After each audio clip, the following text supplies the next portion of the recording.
ওম শান্তি। আজ 9 এপ্রিল 2026 আমরা সবাই বাবার অমূল্য মধুর মহাবাক্য শুনব। ওম শান্তি। মিষ্টি বাচ্চারা, তোমরা এখন সত্য বাবার দ্বারা সত্য কথা শুনে আলোতে এসেছো। তো তোমাদের কর্তব্য হলো সবাইকে অন্ধকার থেকে বের করে আলোতে আনা। আজকের প্রশ্ন, যখন তোমরা বাচ্চারা কাউকে জ্ঞান শোনাও তো কোন একটা কথা অবশ্যই ইয়াদ করো? উত্তর, মুখ থেকে বারবার বাবা বাবা বলতে থাকো। এতে নিজের মনে হবে, বর্ষাও মনে থাকবে। বাবা বললে সর্বব্যাপী জ্ঞান প্রথম থেকেই শেষ হয়ে যায়। যদি কেউ বলে ভগবান সর্বব্যাপী আছে তো বলো, বাবা সর্বব্যাপী সবার ভিতর কিভাবে হতে পারে? ওম শান্তি। বাচ্চারা কাকে ডেকেছে? হে জ্ঞানের সাগর, জ্ঞান সূর্য বাবা। ভগবানকে তো বাবা বলা হয়, তাই না? ভগবান বাবা হয় আর তোমরা সবাই হলে বাচ্চা। বাচ্চারা বলে আমরা অন্ধকারে এসে পড়েছি, আমাদের আলোয় নিয়ে যাও। বাবা বললে প্রমাণ হয়ে যায় যে বাবাকেই ডাকে। বাবা অক্ষর বললে লাভ এসে যায়, কারণ বাবা থেকেই বর্ষা নেওয়া যায়। শুধু ঈশ্বর বা প্রভু বললে বাবার বর্ষার বাসনা আসে না। বাবা বললে বর্ষা মনে পড়ে যায়। তোমরা ডাকো বাবা, আমরা অন্ধকারে এসে পড়েছি, এখন আমাদের জ্ঞানের দ্বারা তুমি প্রদীপ জ্বালাও, কারণ আমাদের প্রদীপ নিভে গেছে। মানুষ মরে তো 21 দিন প্রদীপ জ্বালায়। একজন ঘি ঢালতে বসে থাকে যাতে প্রদীপ নিভে না যায়। বাবা বোঝায় তোমরা ভারতবাসীরা দিনে ছিলে, এখন রাতে আছো। 12 ঘন্টা দিন, 12 ঘন্টা রাত, এটা হলো হদের কথা। এখন তো বেহাদের দিন আর বেহাদের রাত হয়, যাকে বলা হয় ব্রাহ্মণের দিন আর ব্রাহ্মণের রাত। তো ব্রাহ্মণ দিন সত্যযুগ ত্রেতা, ব্রাহ্মণের রাত দাপর কলিযুগ। রাতে অন্ধকার হয়, মানুষ ধাক্কা খেতে থাকে, ভগবানকে খোঁজার জন্য চারিদিকে ঘুরতে থাকে, কিন্তু পরমাত্মাকে পায় না। পরমাত্মাকে পাওয়ার জন্যই ভক্তি করে। দাপর থেকে ভক্তি শুরু হয়, অর্থাৎ রাবণ রাজ্য শুরু হয়। দশেরারও একটা গল্প বানিয়েছে। স্টোরি সবসময় মনোময় বানায়, যেমন বায়োস্কোপ নাটক ইত্যাদি বানায়, পুরো স্টেজ বানায়। শ্রীমদ্ ভগবত গীতাই হলো সত্যি। পরমাত্মা বাচ্চাদের রাজযোগ শিখিয়েছে, রাজাই দিয়েছে। তারপর ভক্তিমার্গে বসে স্টোরি বানায়। ব্যাস গীতা বানিয়েছে, অর্থাৎ স্টোরি বানিয়েছে। সত্যি কথা তো বাবার দ্বারা এখন তোমরা শুনছো। সব সময় বাবা বাবা বলা উচিত। পরমাত্মা আমাদের বাবা, নতুন দুনিয়ার রচয়িতা, তো অবশ্যই ওনার থেকে আমাদের স্বর্গের বর্ষা পাওয়া উচিত। এখন তো 84 জন্ম ভুগে আমরা নরকে এসে পড়েছি। বাবা বোঝায় বাচ্চারা তোমরা ভারতবাসী, সূর্যবংশী চন্দ্রবংশী ছিলে, বিশ্বের মালিক ছিলে, অন্য আর কোনো ধর্ম ছিল না। ওকে স্বর্গ অথবা বিষ্ণুপুরী বলা হয়। এখানে হলো কংসপুরী। বাপদাদা মনে করায় লক্ষ্মী নারায়ণের রাজ্য ছিল। বাবাই জ্ঞানের সাগর, শান্তির সাগর, পতিত পাবন হয়, নাকি জলের গঙ্গা। সব ব্রাইডের একজনই ভগবান ব্রাইড গ্রুম হয়, এটা মানুষ জানে না। এই জন্য জিজ্ঞাসা করা হয় আত্মার বাবা কে? তো বলে আমরা জানি না। আরে আত্মারা, তোমরা নিজের বাবাকে জানো না? বলে গডফাদার। তারপর জিজ্ঞাসা করা হয় ওনার নাম কি, ওনার রূপ কি? গডকে জানো? তো বলে দেয় সর্বব্যাপী। আরে বাচ্চাদের বাবা কখনো সর্বব্যাপী হয় নাকি? রাবণের আসুরি মতে কত বেসামাজ হয়ে যায়।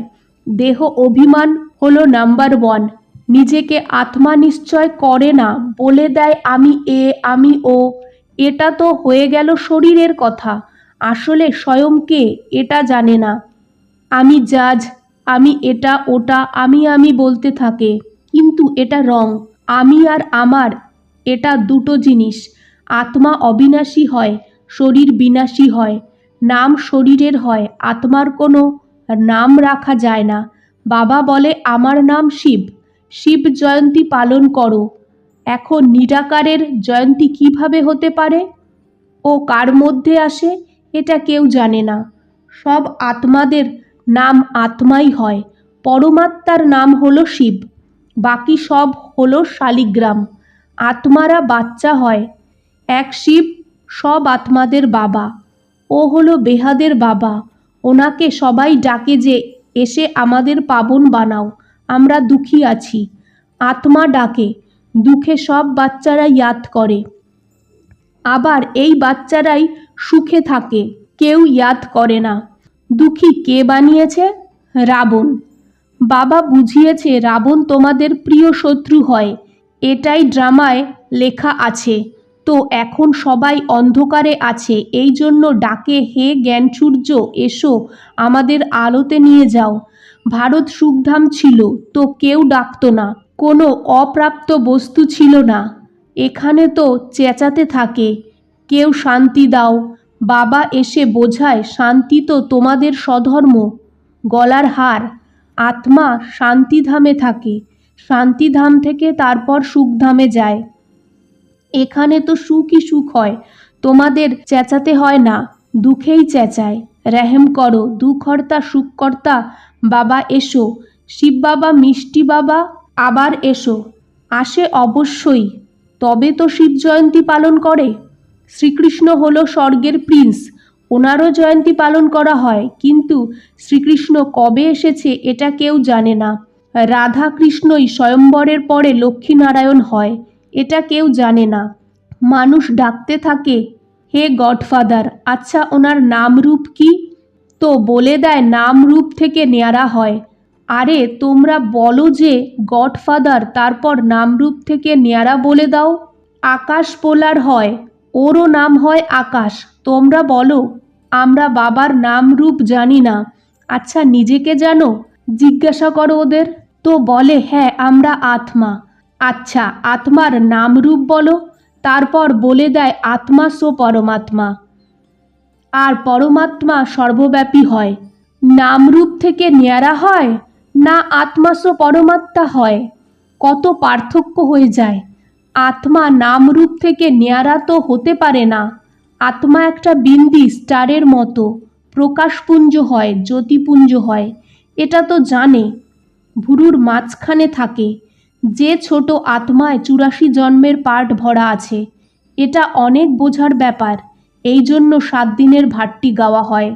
দাপর থেকে রাবণ রাজ্য শুরু হয়েছে, ওখান থেকে বিকারের প্রবেশ হয়েছে, সিঁড়ি নামতে থাকে। এখন সবার গ্রহণ লেগে আছে, কালো হয়ে গেছে, এই জন্য ডাকে, হে জ্ঞান সূর্য এসো, এসে আমাদের আলোর দিকে নিয়ে যাও। জ্ঞান অঞ্জন সদ্গুরু দিয়েছে, এখন অজ্ঞান অন্ধকার বিনাশ। বুদ্ধিতে বাবা আসে এমন নয় যে জ্ঞান অঞ্জন গুরু দিয়েছে। গুরু তো অনেক আছে, ওদের জ্ঞান কোথায়? ওদের এটুকুই গাওয়া হয়। জ্ঞান সাগর পতিত পাবন সবার সদ্গতিদাতা এক বাবা হয়, তাহলে অন্য কেউ জ্ঞান কিভাবে দেবে? সাধুরা বলে দেয় ভগবানকে পাওয়ার অনেক রাস্তা আছে, শাস্ত্র পড়া, যজ্ঞ তপ ইত্যাদি করা, এগুলো সব ভগবানকে পাওয়ার রাস্তা। কিন্তু পতিত পাবন দুনিয়ায় কিভাবে যাবে? বাবা বলে আমি নিজে আসি। ব্রহ্মা বিষ্ণু শঙ্কর এরাও দেবতা, ওদের ভগবান বলবো না, ওদের বাবাও শিব। প্রজাপিতা ব্রহ্মা তো এখানেই হবে তাই না? প্রজা এখানে, নামও লেখা আছে প্রজাপিতা ব্রহ্মা কুমারী ইনস্টিটিউট। তো বাচ্চা হলো তাই না? অনেক বিকে আছে। বর্ষা শিব থেকে পাওয়া যায় নাকি ব্রহ্মা থেকে? বর্ষা দাদের থেকে পাওয়া যায়। ব্রহ্মা দ্বারা বসে স্বর্গের যাওয়ার যোগ্য বানায়। ব্রহ্মা দ্বারা বাচ্চাদের অ্যাডপ্ট করে, বাচ্চারাও বলে বাবা আমরা তোমার, তোমার কাছ থেকেই বর্ষা নেই। ব্রহ্মা দ্বারা স্থাপনা হয় বিষ্ণুপুরীর। শিব বাবা রাজযোগ শেখায়। ভগবান এক নিরাকার হয়। বাবা বোঝায় তোমরা বাচ্চারা 84 জন্ম নিয়েছ। বাবা বলে হে আত্মারা এখন আমাকে ইয়াদ করো, এটা ইয়াদের যাত্রা বা যোগ অগ্নি। তোমাদের মাথায় যে পাপের বোঝা আছে ওটা এই যোগ অগ্নি দ্বারা ভস্ম হবে। হে মিষ্টি বাচ্চারা, তোমরা গোল্ডেন এজ থেকে আয়রন এজে এসে গেছো, এখন আমাকে ইয়াদ করো। এটা বুদ্ধির কাজ, তাই না? দেহ সহিত দেহের সব সম্বন্ধকে ভুলে মা মে কম ইয়াদ করো। তোমরা তো আত্মা, তাই না? এটা তোমাদের শরীর। আমি আত্মা বলে। তোমাদের রাবণ পতিত বানিয়েছে। এই খেলা বানানো আছে পাবন ভারত আর পতিত ভারত। যখন পতিত হয় তখন বাবাকে ডাকে। রামরাজ্য চাই বললেও কিছু অর্থ বোঝে না। জ্ঞান দেওয়া জ্ঞানের সাগর তো এক বাবা হয়। বাবাই এসে সেকেন্ডে বর্ষা দেয়। এখন তোমরা বাবার হয়েছ।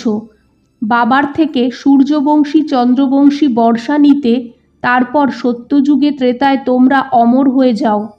এখানে এমন বলে না যে মারা গেছে। সত্যযুগে অকাল মৃত্যু হয় না।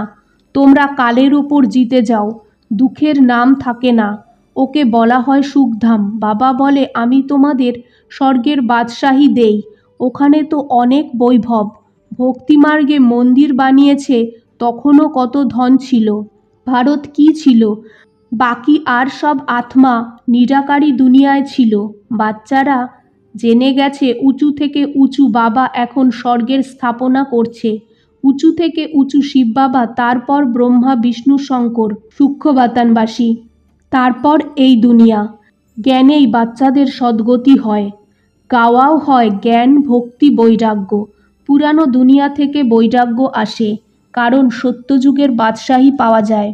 এখন বাবা বলে বাচ্চারা মা মে কম ইয়াদ করো। আমাকে ইয়াদ করলে তোমরা আমার কাছে এসে যাবে। আচ্ছা, মিষ্টি মিষ্টি সিকিলাদে বাচ্চাদের প্রতি মাতপিতা বাপদাদার ইয়াদ প্যার আর গুড মর্নিং। আজকের ধারণা: 1. মাথার উপর যে পাপের বোঝা আছে তাকে যোগ অগ্নি দ্বারা ভস্ম করে দিতে হবে। বুদ্ধি দিয়ে দেহ সহিত দেহের সব সম্বন্ধকে ছেড়ে এক বাবাকে ইয়াদ করতে হবে। 2. ডাকা বা চেঁচানোর বদলে নিজের শান্ত স্বধর্মে স্থিত থাকতে হবে। শান্তি গলার হার। দেহ অভিমানে এসে আমি আর আমার শব্দ বলো না। নিজেকে আত্মা নিশ্চয় করতে হবে। আজকের বাপদাদার মধুর বরদান: নিজের শতগুণী দৃষ্টি দ্বারা অন্য আত্মাদের দৃষ্টিবৃত্তিকে পরিবর্তন করা বাচ্চারা সাক্ষাৎকার মুরাদ ভব। বিস্তার: বলা হয় যে দৃষ্টি দ্বারা সৃষ্টি বদলায়। তো তোমাদের দৃষ্টি এমন শতগুণী হয় যাতে যে কোনো রকম তমগুণী বা রজগুণী আত্মার দৃষ্টিবৃত্তি আর তার স্থিতি বদলে যায়। কেউ তোমার সামনে আসুক, তাকে দৃষ্টি দ্বারা তিন লোকের পুরো জীবন কাহিনীর পরিচয় দিয়ে দাও। এটাই হলো নজর দ্বারা নিহার করা। শেষে যখন জ্ঞানের সার্ভিস হবে না, তখন এই সার্ভিস চলবে। আজকের স্লোগান: পবিত্রতার প্র্যাকটিক্যাল স্বরূপ সততা, অর্থাৎ দিব্যতা হয়। ওম শান্তি।